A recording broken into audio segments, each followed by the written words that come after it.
What's up everyone and welcome back to Full Mount MMA. Today's focus is on Daniel Cormier expressing frustration with Tom Aspinall after a recent leak. Before UFC 321, Tom Aspinall released footage that showed Daniel Cormier in what he believed was a private conversation, making comments about fighters such as Jailton Almeida and Alexander Volkov. The clip quickly spread online, sparking discussions and misunderstandings about what Cormier actually meant. In response, Daniel Cormier addressed the situation, clarifying that his remarks were taken out of context. He explained that his intention was to discuss Jailton Almeida's grappling style and that he wasn't trying to insult him or any other fighter. Cormier admitted that he could have chosen his words more carefully but emphasized that his comments were made during a conversation about the dynamics of the heavyweight division. He added that he was disappointed Tom decided to release the footage because he believed it was a private moment. Cormier explained that he was speaking casually to Tom about potential matchups and the evolving competition in the division. According to him, the moment was supposed to remain off camera, as he thought it was part of a private, embedded style behind-the-scenes interaction. He stated, "The mic was on me, and I was talking to Tom about the heavyweight division. I was literally trying to tell him he could be on the verge of something tremendously special.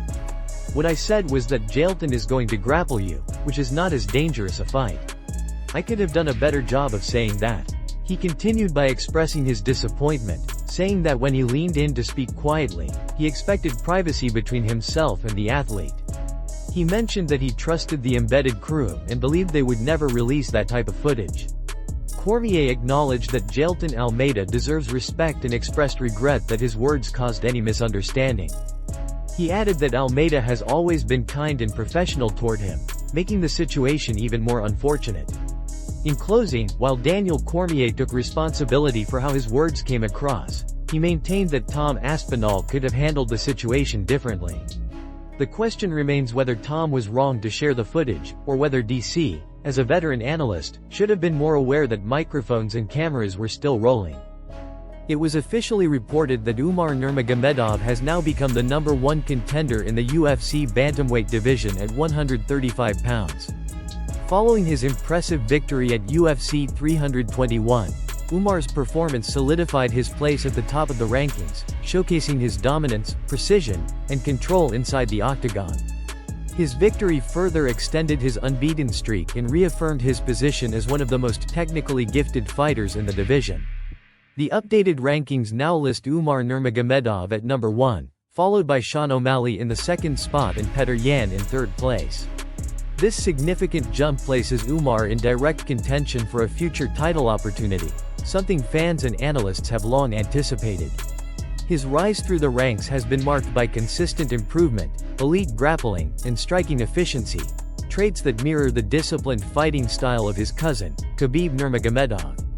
With this new ranking, all eyes are on Umar as he stands just one step away from a championship fight.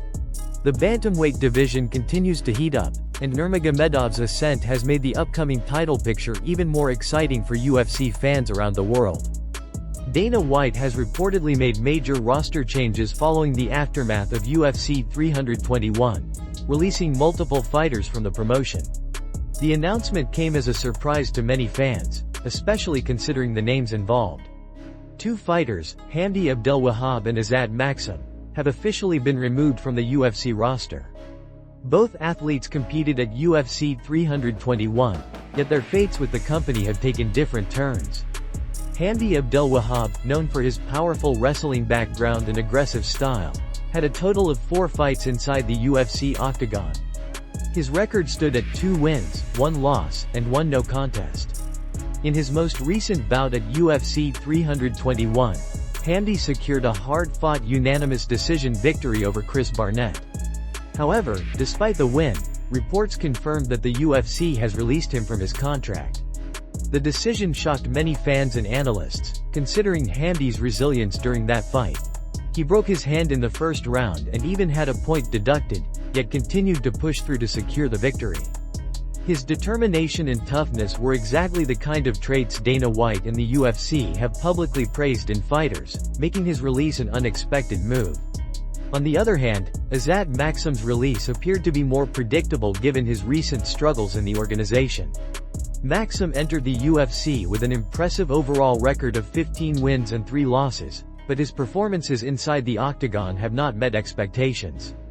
He lost his last 3 fights, including his most recent defeat at UFC 321 against Mitch Raposo.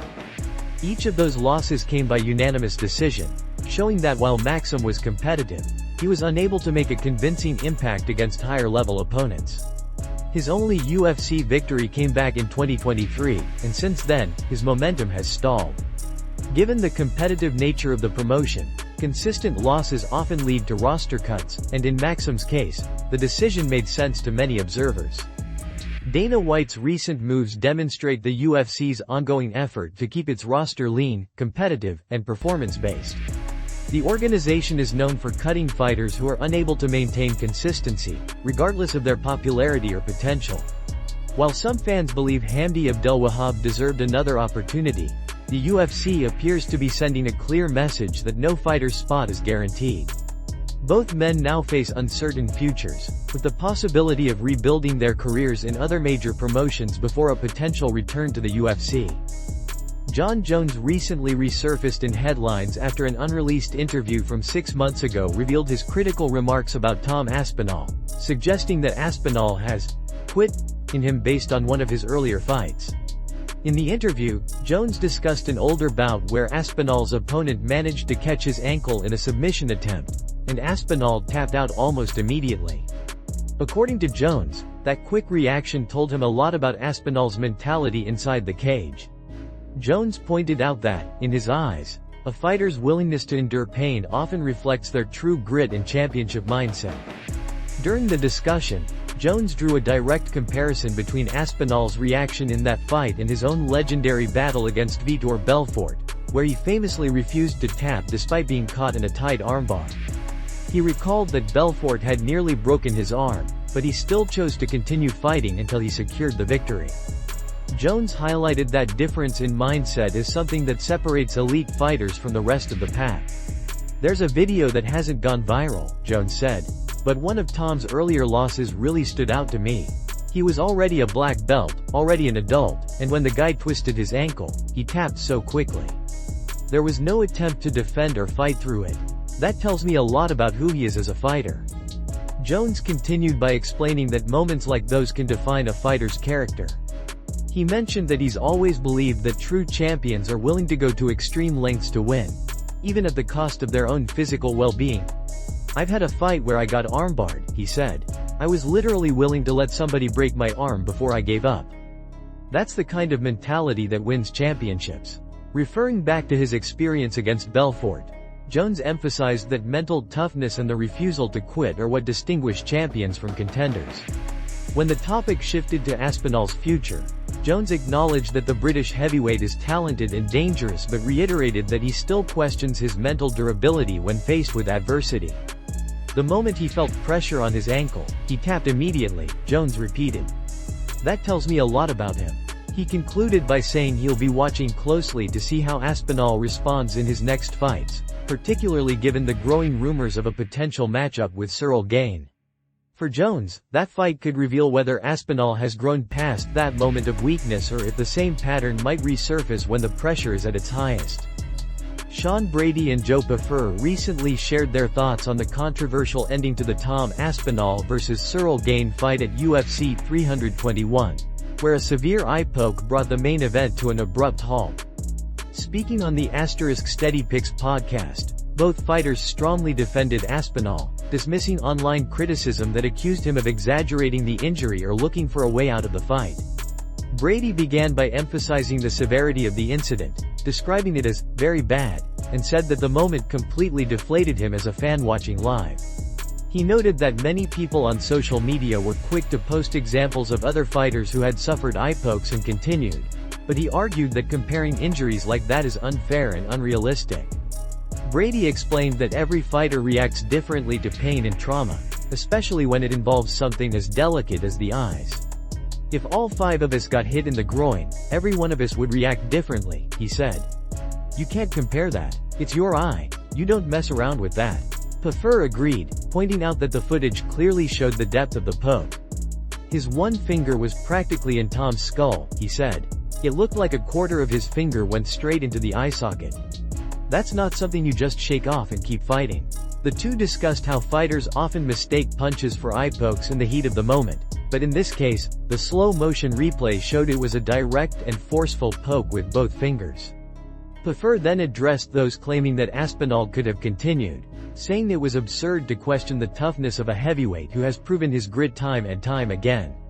"Do you really think Tom Aspinall didn't want to fight?" he asked. "He's been out for over a year, he's fighting a top contender, and this was his moment. There's no way he wanted that fight to end like that." Brady added that when a fighter's vision is compromised, continuing would be reckless and dangerous, both for the injured fighter and their opponent. "People forget that this sport is dangerous enough," he said. "If you can't see, you can't defend yourself. The doctor made the right call stopping it." Both men closed by saying that fans should respect Aspinall for how he handled the situation and that the criticism he received online was completely unjustified. They also called for improvements to the UFC's glove design to prevent such incidents in the future. "Something has to change," Brady said. "If a guy can get poked that deep in the eye and lose his shot at a career-defining fight, then there's clearly a problem with the equipment." Pfeffer agreed, noting that the issue has persisted in the sport for years and needs to be addressed. "Nobody wants to see a fight end like that," he said. "Tom didn't quit. He got hurt. There's a big difference."